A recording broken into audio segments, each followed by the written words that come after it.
안녕하세요. 줄리입니다.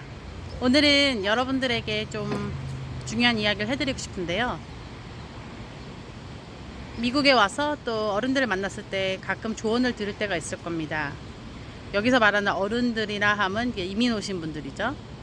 저도 예전에 결혼 처음 했을 때는 이런 말들이 별로 귀에 들어오지 않았고 잘 들으려고 했지만 뭐 내 생각과 맞지 않을 수도 있으니까 라고 이렇게 간과하면서 보낸 것들이 있는데요.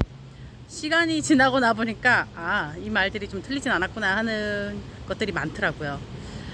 첫 번째로 뭐였냐면 저한테 저희 남편의 계급을 제가 말해드리니까 그 당시 결혼 바로 직전이었는데 그 남편 상사분의 그 부인분이 한국분이시겠죠?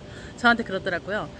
남편 계급이 이 정도 되니까 아마 결혼해서 차도 필요할 거고 또 생활비도 있고 하니까 직장 다녀야겠네 라고 하시더라고요. 그래서 저는 그 말을 좀 무시했습니다.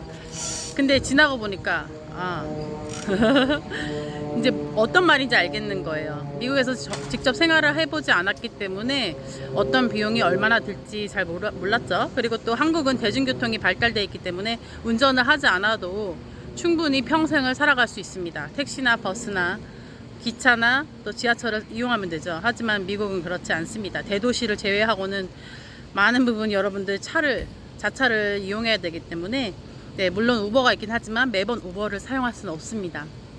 기름값이나 또 자동차 보험, 자동차를 샀으면 또 거기에 매달 페이먼이 있겠죠.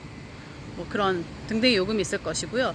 지나서 보니까 제가 바로 결혼했을 때는 그런 돈들이 필요하지 않았습니다. 알고 보니까 저희 남편이 이제 파병 갔다 온 돈이 있으니까 굉장히 많은 돈을 쌓아놨을 거 아니에요. 그 돈을 이제 여윳돈이 있으니까 막 소비를 할 수 있었겠죠.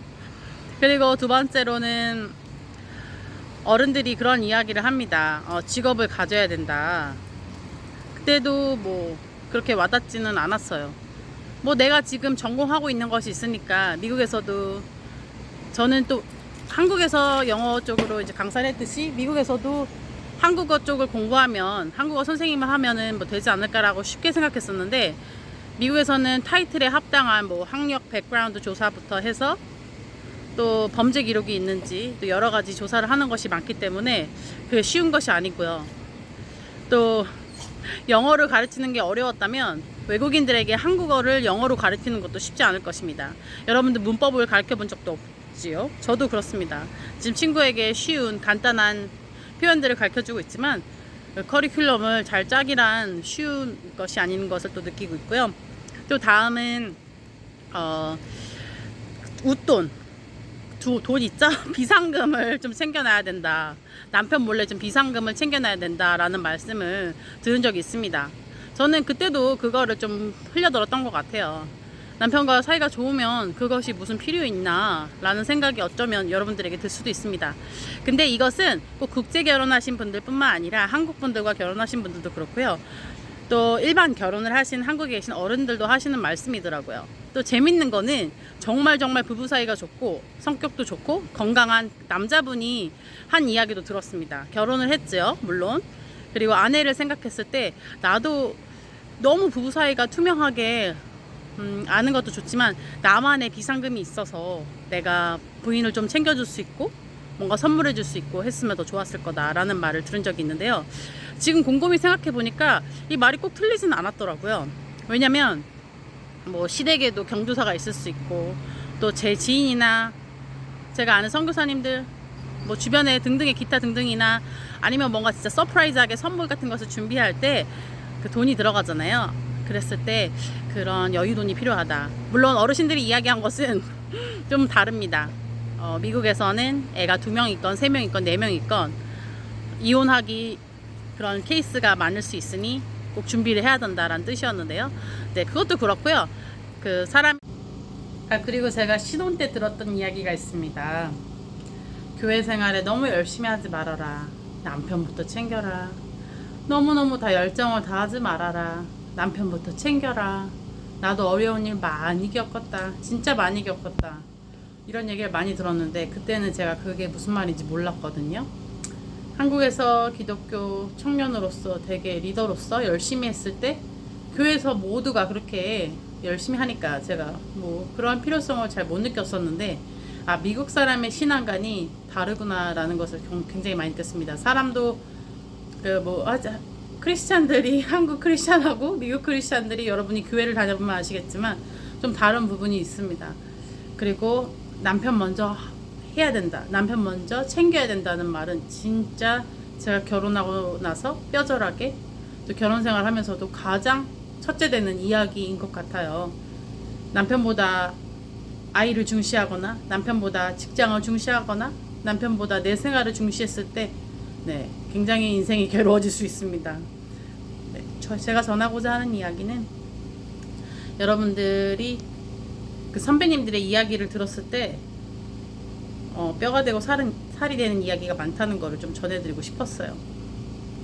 물론 항상 100% 맞을 수는 없지만 많은 부분에서 지나고 봤을 때 맞는 부분들이 있더라고요. 네. 여유돈이 있을 때 마음도 좀 여유로워질 수 있는 것 같고요. 또 마지막으로 직장을 구하는 것. 저는 이 이야기는 저희 교수님께도 들었습니다. 대학원 교수님께도 너무 남자에게만 의탁하지 말고 직장을 구해라, 커리어를 쌓아라, 이런 말을 들었는데요. 물론 저희 어머니께서 하신 말씀이 있습니다.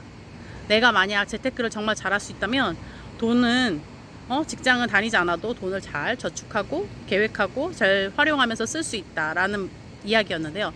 물론 그렇긴 하지만 미국에서는 여러분들이 뭐 은행이나 증권이나 채권이나 뭐 주식이나 부동산이나 우리가 모르는 게 많이 있잖아요. 그 금융을 알기 위해서는 뭔가 직장을 다녀야 되는 분이 많은 것 같고, 그렇지 않고 지식을 얻을 수 있다면 더 좋을 것 같고요. 또한 제가 여러분들에게 드리고 싶은 말이 되게 많았던 것 같습니다. 주로 국제 결혼 하신 분들이 직업을 가져야 된다 그렇게 조언을 해주실 때는, 혹시 두 부부의 관계 사이가 어떻게 될지 모르니까 전문적인 커리어가 있어야 된다. 이것은 네, 한국 분하고 결혼하신 분들도 저에게 많이 했던 이야기인데요. 꼭 두 부부가 헤어지거나 나의 미래를 모르기 때문에 직장이 필요한 것도 있지만, 제가 예전에 말씀드린 것처럼 이 미국 사회를 좀 더 이해하고 사람들과 부딪히면서 자신감과 용기를 갖기 위해서 직장 생활 되게 좋은 것 같고요. 또 진짜 옵션으로 어떠한 또 경우가 있냐면, 그러니까 우리가 생각지도 못한 경우가 있겠죠. 실제로 제 주변에도 나이가 젊지만 배우자와 사별한 경우가 있습니다. 그렇기 때문에 직업에 대해서 많이들 강조하고 있는 것 같아요. 교수님이 강조했던 부분도 바로 그것입니다. 남편이 아프거나 또 사별할 수도 있고, 사람 이름 모르기 때문에 여자가 전문 직종이 있어야 되고, 또 많은 분들이 직업을 가지라 하면 뭐 두 부부가 관계가 좋기 위해서도 그렇고, 또 여자가 자신감이 있어야 남편에게 존중받고 가정생활이 행복할 수 있다, 뭐 이런 이야기였습니다. 여러분들 어른들이 가끔씩 하시는 말씀, 아니면 나이 있는 선배들이 하는 말이 조금 그렇게 반갑게 들리지 않을 때가 많은 것 같아요. 근데 가만 생각해보면 가만 생각해보면 이게 여성의 입장에서, 또 한국 사람의 입장에서, 이민자로서, 외국인으로서 이분들도 말이 고깝게 들리지 않을 때가 있더라도 저희를 분명 생각하고 하는 말이니까 그 말을 믿지 말아주시고 좋은 것만 가져가시길 바랍니다. 네, 오늘 이야기가 정말 도움이 되셨으면 좋겠고요. 저도 예전엔 정말 듣기 싫었던 말들인데 지나고 보니까 이런 부분 저런 부분 깨닫는 부분이 많게 되어서 여러분들에게 이야기를 나누게 되었습니다. 오늘도 활기차고 즐거운 하루 되세요. 그럼 안녕히 계세요. 바이바이.